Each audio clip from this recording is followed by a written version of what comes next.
Okay, so say you've watched the entire course and now you don't know which one to use and where and why, and you need some lights on whether to use airbrush paints, spray paints, or emulsion or acrylic paints to do your artwork, and what is the best. So I've got a list, so I don't forget, I've written it down. I've got a list of pros and cons for each of them. And I think this is going to be easier for you to pitch to your client, because sometimes, especially if you do live art, the organizers in the venue will tell you, well, you can't use electricity for your compressor, so maybe you need to use a portable one, or you can't have fumes in the place, maybe you need to use water-based one, which is still has fumes, or maybe you've only got 1 hour to paint and it's wet, so you can't use this. So I'm just going to run down all the pros and cons of each. But before I do, I'm going to sum up each one with the main things. Spray paint, the quickest and the most fun. Airbrush paint, the most precise and the best detail, 100%. And brushes, the least amount of drama. It's cheap, you can just get whatever paint and just crack on. Okay, so let's start with the spray cans. As far as, I'll tell you what, let's start with scale. We're going to start with the scale. When it comes to using airbrush paint or an airbrush in general, it's good for a very small scale to medium scale. So you could work on something about this big to, say, a van.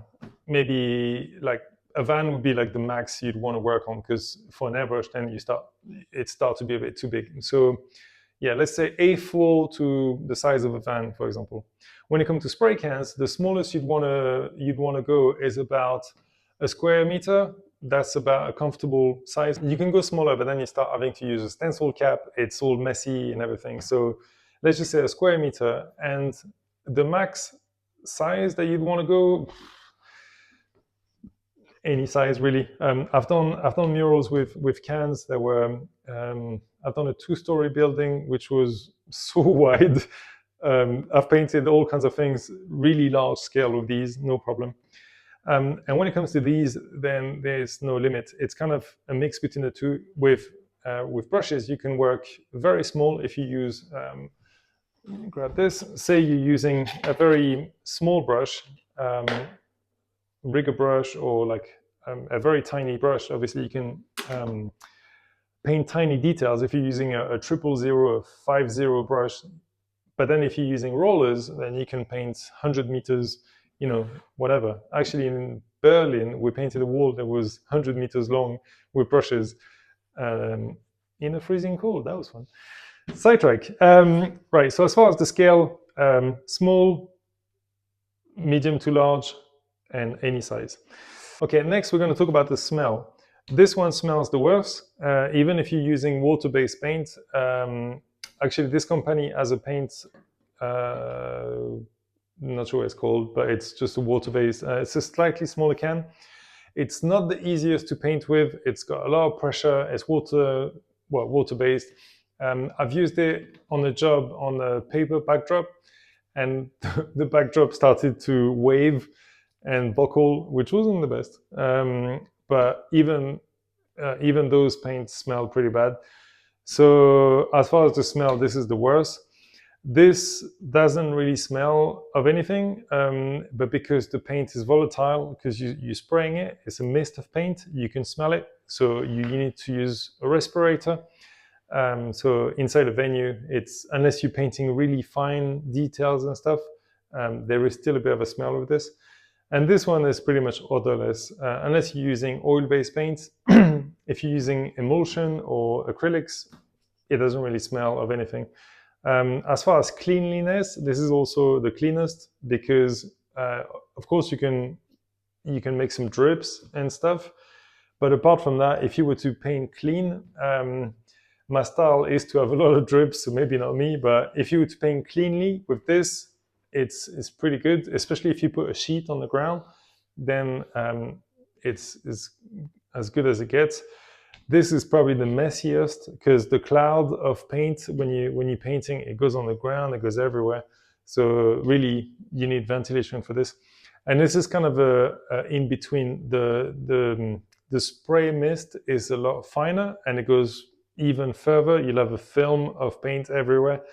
But at the same time, when you use an airbrush, you would normally either use spray cans or brushes to do most of the artwork, and then you finish with the airbrush just for the detail. Unless you're using, unless you're painting a car or a van, then you would use the airbrush for everything, or maybe a spray gun as well with the same paint. Okay, let's talk about details.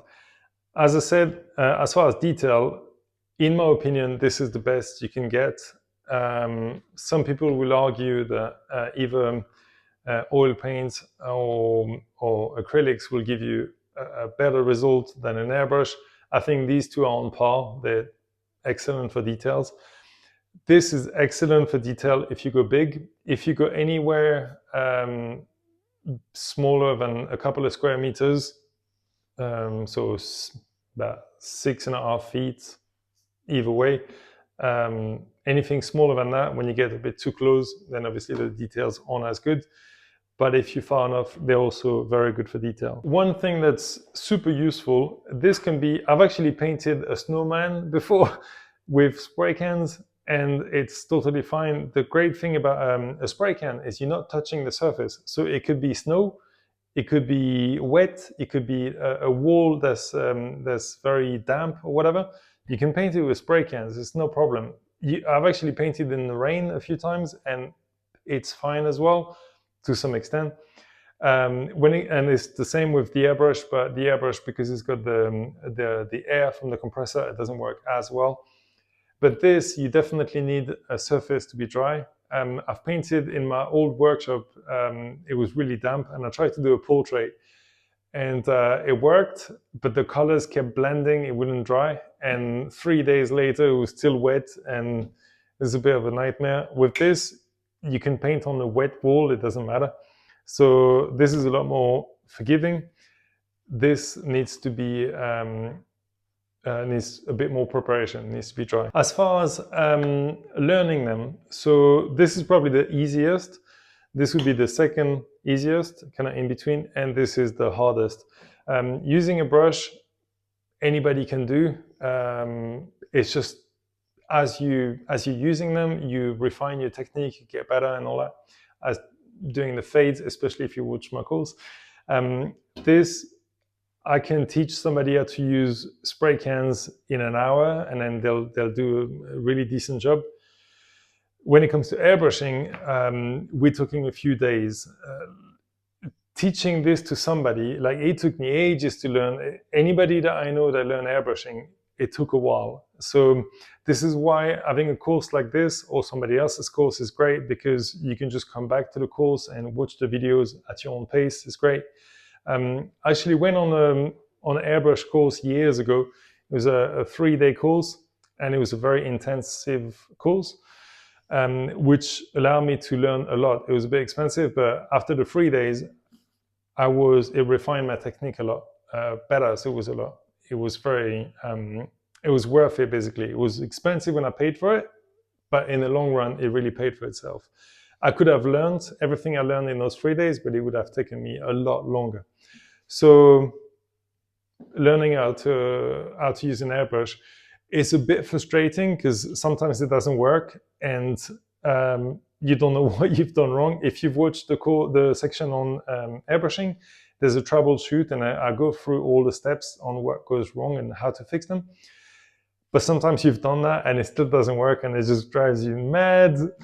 As you get more comfortable, more used to an airbrush, you kind of know why something doesn't work, but it's a bit temperamental. With this, you make it work, and if it doesn't, oh well, you toss it, and then it costs you, say £5 for a can, you buy another one, you're not going to throw your airbrush away because it's like £200 or something.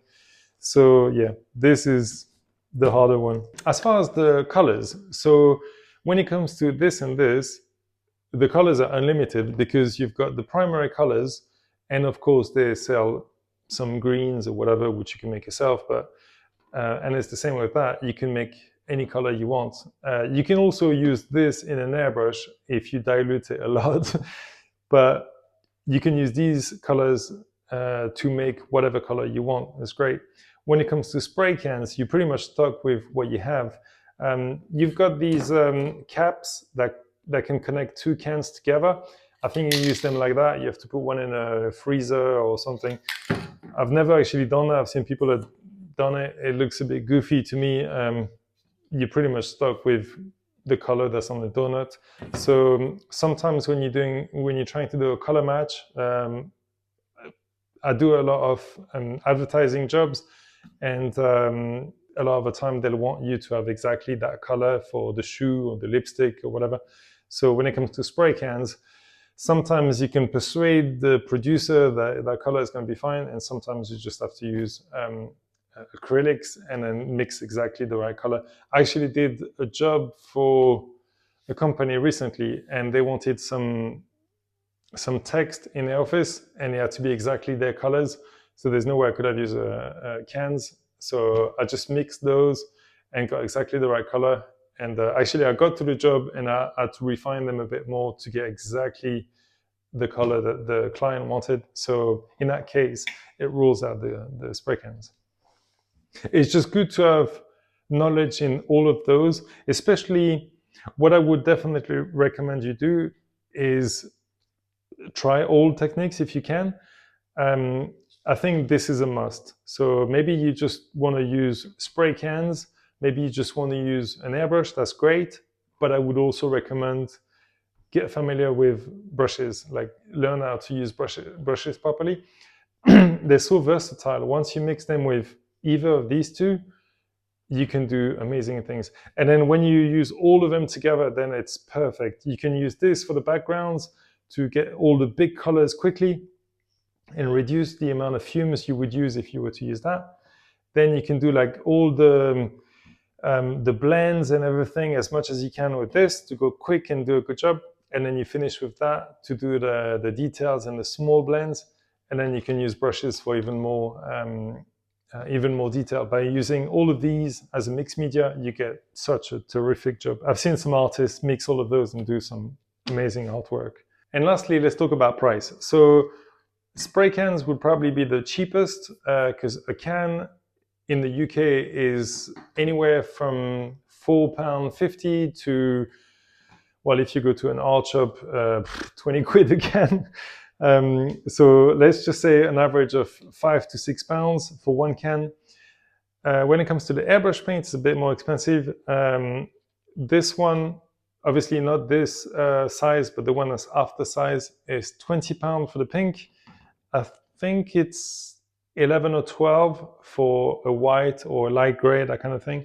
So they are quite expensive, but at the same time, when you airbrush, if you're using a gravity airbrush as opposed to a suction cup, like the small cups, you're really using just a couple of drops. So the paint actually goes a long way. Unless you work on very big scale, then obviously you use up the paint.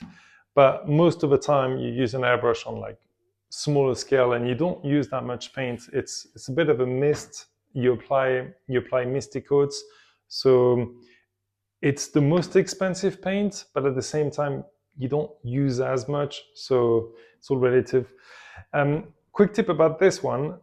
What I do to get those paints is I go to a shop called Leyland.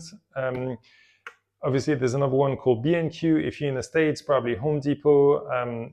All the shops you can go and mix the paint.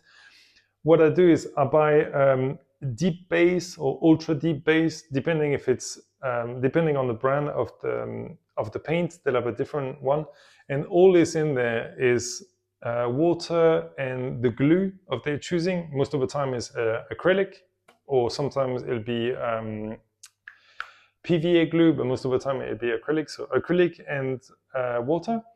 And then all they do is add the pigment. So when you open it, it looks white because, as I said before, it's a white glue that dries clear. So you just get that, and then you just ask them to put a lot of pigment, a lot of the free pigment, either yellow, blue, or pink. So I'll just show you.